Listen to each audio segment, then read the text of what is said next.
Assalamualaikum warahmatullahi wabarakatuh. Selamat berjumpa kembali dengan materi pembelajaran fisika. Pada kesempatan kali ini kita akan membahas materi berkaitan dengan resultan medan magnet, di mana pada pertemuan sebelumnya kita sudah membicarakan tentang besar dan arah medan magnet ya, dasar. Sekarang kita masuk ke resultan medan magnet.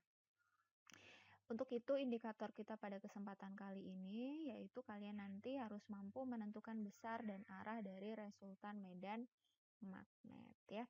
Jadi kita mulai dulu dari definisi resultan medan magnet itu apa. Resultan medan magnet itu maksudnya adalah suatu keadaan di mana sebuah titik, ini titik ya, merasakan lebih dari dua medan magnet. Jadi dua medan magnet itu ditimbulkan karena adanya dua buah kawat penghantar yang berarus listrik. Kalau misalnya kawat penghantar berarus listrik, maka kawat penghantar itu kan berperan sebagai magnet. Nah, jadi ketika misalnya ini ada kawat ini sebagai magnet, kemudian kalau satu lagi ini sebagai magnet, maka di sini kan muncul yang namanya medan magnet.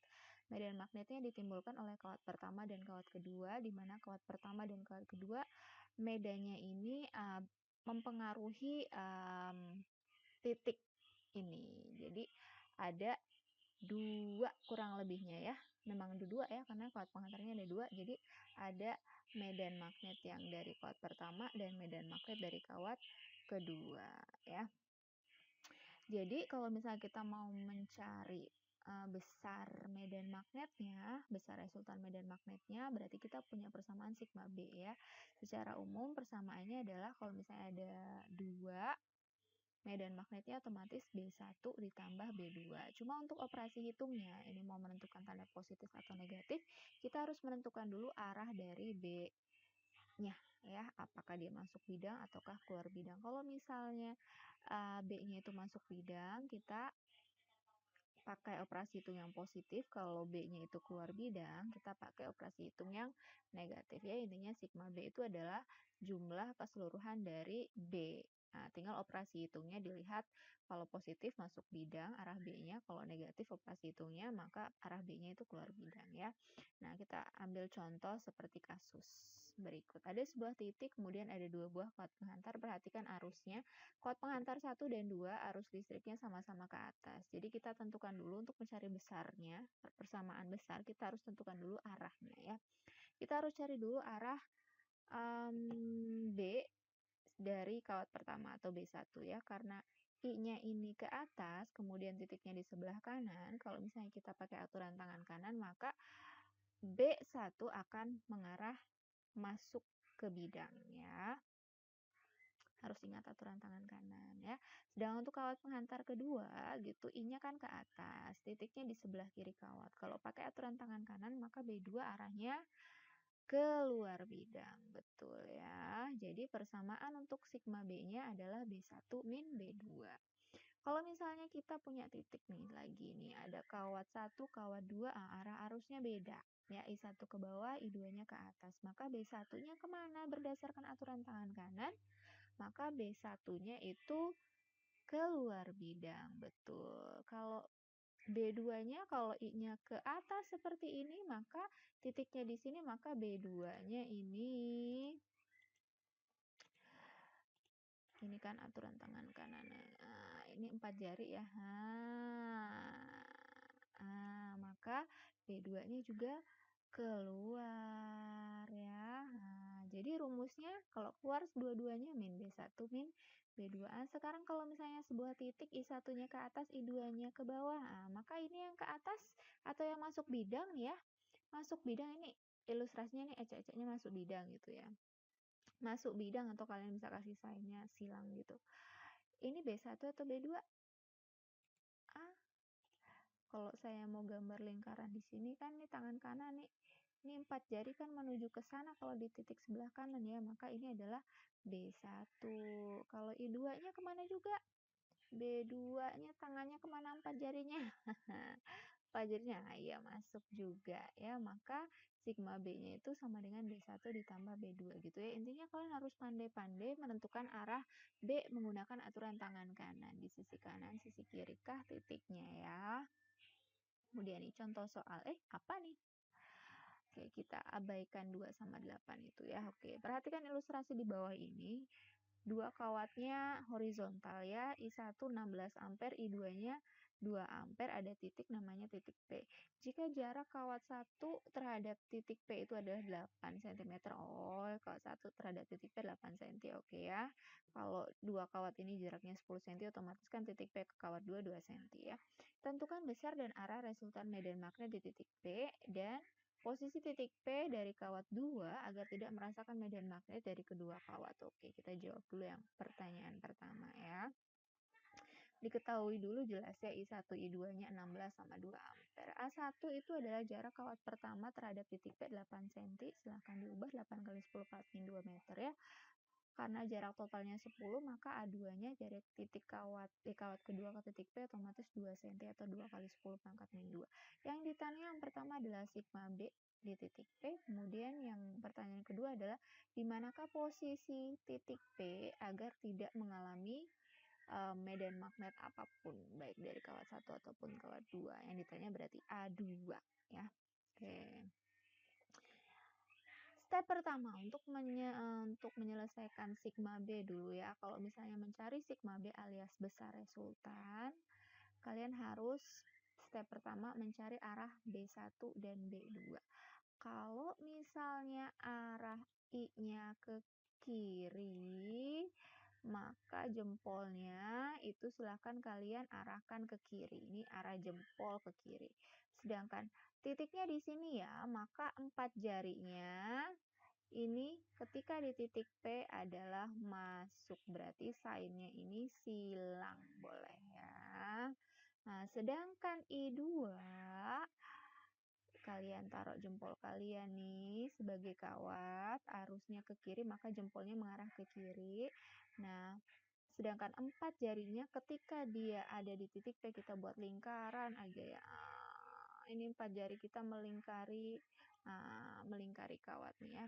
Maka di titik P, I2-nya ini B2 ya, maksudnya saya ini tangan kita mengarah ke luar. Jadi B2-nya ini bulat-bulat gitu ya. Oke. Nah, kan benar kan? Maka rumus sigma B kalau misalnya keadaannya satu masuk, satu keluar bidang, maka sigma B-nya sama dengan B1 bin B2. Tinggal selanjutnya kita uraikan. Karena ini kan kawatnya, ini kan kawat lurus berarus listrik panjang tak hingga kan. Maka D-nya kita jabarkan ke rumus awal yang kemarin kita sudah pelajari, yaitu mu 0 I banding 2 pi A. Tinggal kita identifikasi, kalau B1 ya semuanya punya 1, kalau B2 semuanya punya 2 ya. Habis itu tinggal kita, ini ada mu 0 sama 2 pi sama A, keluarkan boleh. Kemudian kita masukkan angka-angkanya. Mu 0 itu 4 pi kali 10 pangkat min 7. Ini 10 pangkat 2 dari mana? Ini 10 pangkat 2 saya ambil dari sini ya. Ini A kan sebenarnya kan 8 kali 10 pangkat min 2. Min 2-nya kita naikkan gitu kan. Ini ada 10 pangkat 2. Di sini juga ada 10 pangkat min 2. Saya naikkan juga 10 pangkat 2. Jadi saya keluarkan ke depan. Hasilnya seperti ini. Tinggal dihitung. Ini habis 1 ya. Ini 16 ber 8 kan 2. 2 kurang 1 kan 1. Sisanya berarti depannya aja nih hasilnya ya. Tinggal dicoret-coret ya. 2 kali 10 pangkat min 5 Tesla. Kalau ditanya besar dan arah resultan, sigma B ini besar ya. Besar ternyata hasilnya itu positif. Maka kita tarik kesimpulan, kalau hasilnya positif, maka arah resultan medan magnet itu adalah masuk bidang. Tapi kalau hasil sigma B-nya itu negatif, maka besarnya diambil angkanya aja. Nah, negatif itu maksudnya adalah arah resultan medan magnet keluar bidang. Jadi kesimpulannya besar resultannya adalah 2 kali 10 pangkat 5 Tesla. Arah resultan medan magnet karena positif sigma B-nya masuk bidang ya.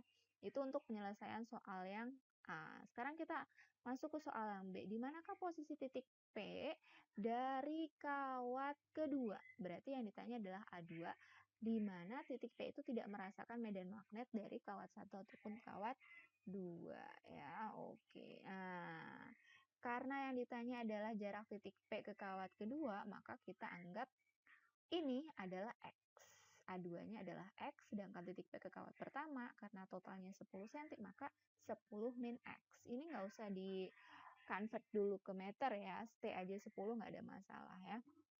Jadi nanti X-nya hasilnya juga satuannya dalam senti, nggak ada masalah ya. Lanjut. Berarti yang diketahui I1, I2 ya, 16 sama 2 ampere. Kemudian kita langsung masuk ke penyelesaian ya. Posisinya sama ya. Oh, ini perlu informasi. Kalau misalnya kalian ketemu dengan kawat penghantar berarus listrik yang arah arusnya ini sama, kalau nggak ke kiri semua, kanan semua, atas semua, bawah semua gitu ya, maka posisi suatu titik yang memungkinkan sigma B-nya 0 itu berada di tengah-tengah. Maksudnya di antara kawat 1 dan 2 ya. Tetapi belum tentu di setengah panjang totalnya, intinya di antara dua kawat itu. Tapi kalau misalnya I-nya ini yang satu ke kanan, satu ke kiri alias berlawanan arah, maka titik yang memungkinkan sigma B-nya itu sama dengan 0 itu ada di bagian luar. Di luar, baik di atas, atau di bawah, atau di sisi kanan atau kiri. Tetapi yang paling dekat dengan muatan yang paling kecil nilainya. Ini misalnya contoh, ini 2 ampere ke kiri, 16 ampere ke kanan. Kalau pertanyaannya di manakah sigma B yang sama dengan 0, maka letaknya pasti dekat dengan yang 2 ampere di sisi sini ya, bukan yang di sisi bagian 16 ampere enggak ya. Ingat-ingat itu tips dan trik biar cepat menyelesaikan. Nah, karena kasus kita I-nya ini searah sama, maka posisi titik P di mana sigma B-nya itu sama dengan 0 itu pasti di antara dua kawat itu. Itu udah jelas karena satu pasti masuk bidang, satunya lagi keluar bidang. Kita ambil yang B1, B2-nya saling berlawanan arah. Makanya kita dapat pernyataan yang B2 sama dengan B1 gitu ya. Karena saling meniadakan, ada minusnya di situ. Baru kita masukkan ke persamaan penjabaran mu0I banding 2πA ya. Baru silahkan kalian coret-coret, mu0-nya dicoret, 2π-nya dicoret sehingga menghasilkan I2 banding A2 sama dengan I1 banding A1. I2-nya masukkan, I1-nya masukkan, A2-nya masukkan, A1-nya masukkan, A2-nya X ya. Nah, baru tinggal dikali silang sehingga kita dapatkan nilai langsung X ya. Sama dengan 1,1 cm. Nah, ini 1,1 cm ya. Udah selesai. Oke. Untuk itu hari ini cukup sekian. Terima kasih.